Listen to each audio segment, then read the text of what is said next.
श्रीमद् भागवत महापुराण स्कंद चौथा अध्याय 18वां पृथ्वी दोहन।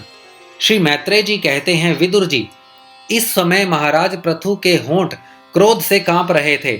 उनकी इस प्रकार स्तुति कर पृथ्वी ने अपने हृदय को विचार पूर्वक सम्माहित किया और डरते डरते उनसे कहा, प्रभो, आप अपना क्रोध शांत कीजिए और मैं जो प्रार्थना करती हूँ उसे ध्यान देकर सुनिए। बुद्धिमान पुरुष भ्रमर के समान सभी जगह से सार ग्रहण कर लेते हैं। तत्वदर्शी मुनियों ने इस लोक और परलोक में मनुष्यों का कल्याण करने के लिए कृषि, अग्निहोत्र आदि बहुत से उपाय निकाले और काम में लिए हैं। उन प्राचीन ऋषियों के बताए हुए उपायों का इस समय भी जो पुरुष श्रद्धा पूर्वक भली भांति आचरण करता है वह सुगमता से अभीष्ट फल प्राप्त कर लेता है। परंतु जो अज्ञानी पुरुष उनका अनादर करके अपने मन कल्पित उपायों का आश्रय लेता है उसे सभी उपाय और प्रयत्न बार बार निष्फल होते रहते हैं।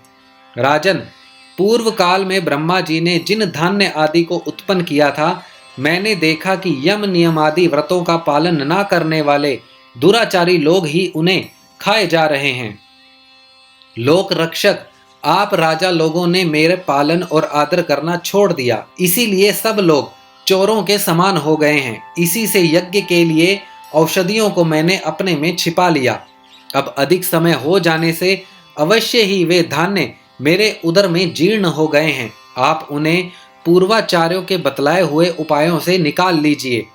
लोकपालक वीर, यदि आपको समस्त प्राणियों के अभीष्ट एवं बल की वृद्धि करने वाले अन्न की आवश्यकता है तो आप मेरे योग्य बछड़ा, दोहन पात्र और दुहने वाले की व्यवस्था कीजिए। मैं उस बछड़े के स्नेह से पिनाकर दूध के रूप में आपको सभी अभीष्ट वस्तुएं दे दूंगी। राजन, एक बात और है, आपको मुझे समतल करना होगा जिससे कि वर्षा ऋतु बीत जाने पर भी मेरे ऊपर इंद्र का बरसाया हुआ जल सर्वत्र बना रहे, मेरे भीतर की आर्द्रता सूखने ना पावे। यह आपके लिए बहुत मंगलकारक होगा।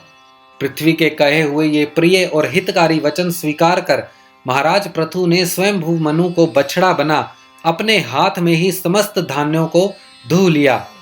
पृथु के समान अन्य विज्ञ जन भी सब जगह से सार ग्रहण कर लेते हैं, अतः उन्हें भी पृथु जी के द्वारा वश में की हुई वसुंधरा से अपनी अपनी अभीष्ट वस्तुएं दुह ली। ऋषियों ने बृहस्पति जी को बछड़ा बनाकर इंद्रिय रूप पात्र में पृथ्वी देवी से वेद रूप पवित्र दूध दुहा। देवताओं ने इंद्र को बछड़े के रूप में कल्पना कर सुवर्णमय पात्र में अमृत, वीर्य, ओज और शारीरिक बल रूप दूध दुहा। दैत्य और दानवों ने असुर श्रेष्ठ प्रहलाद जी को वत्स बनाकर लोहे के पात्र में मदिरा और आसव रूप दूध दुहा। गंधर्व और अप्सराओं ने विश्वावसु को बछड़ा बनाकर कमल रूप पात्र में संगीत, माधुर्य और सौंदर्य रूप दूध दुहा। श्राद्ध के अधिष्ठाता महाभाग पितृगण ने अयरमा नाम के पितरीश्वर को वत्स बनाया और मिट्टी के कच्चे पात्र में श्रद्धा पूर्वक कव्य रूप दूध दुहा। फिर कपिल देव जी को बछड़ा बनाकर आकाश रूप पात्र में सिद्धों ने अणिमादि अष्ट सिद्धि और विद्याधरों ने आकाश गमन आदि विद्याओं को दुहा। किम पुरुष अनन्य मायावियों ने मय दानव को बछड़ा बनाकर तथा अंतर्धान होना, विचित्र रूप धारण कर लेना आदि संकल्पमयी मायाओं को दुग्ध रूप से दुहा। इसी प्रकार यक्ष, राक्षस तथा भूत पिशाच आदि मांसाहारियों ने भूतनाथ रुद्र को बछड़ा बनाकर कपाल रूप पात्र में रुधिरा स्वरूप दूध दुहा। बिना फन वाले सांप, फन वाले सांप, नाग और बिच्छू आदि वैशीले जंतुओं ने तक्षक को बछड़ा बनाकर मुख रूप पात्र में विष रूप दूध दुहा। पशुओं ने भगवान रुद्र के वाहन बैल को वत्स बनाकर वन रूप पात्र में तृण रूप दूध दुहा।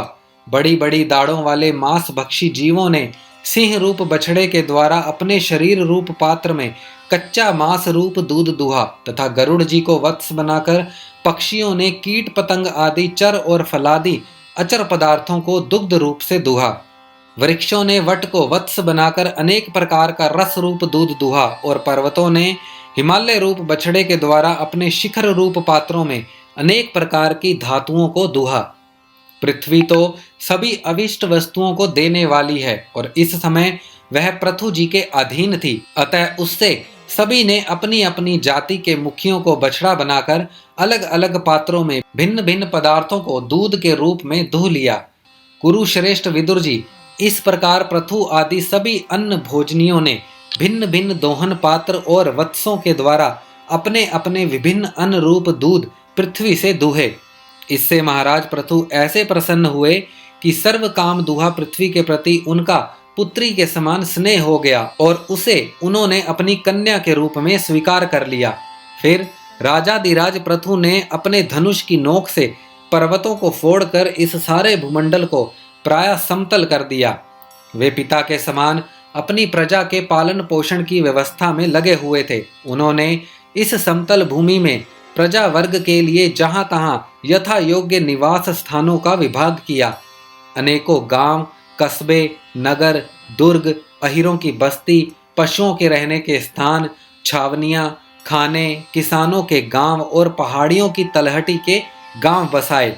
महाराज पृथु से पहले इस पृथ्वी तल पर पुर ग्राम आदि का विभाग नहीं था। सब लोग अपने अपने सुभीते के अनुसार बेखटके जहां तहां बस जाते थे। श्रीमद् भागवत महापुराण स्कंद चौथा अध्याय 18वां समाप्त।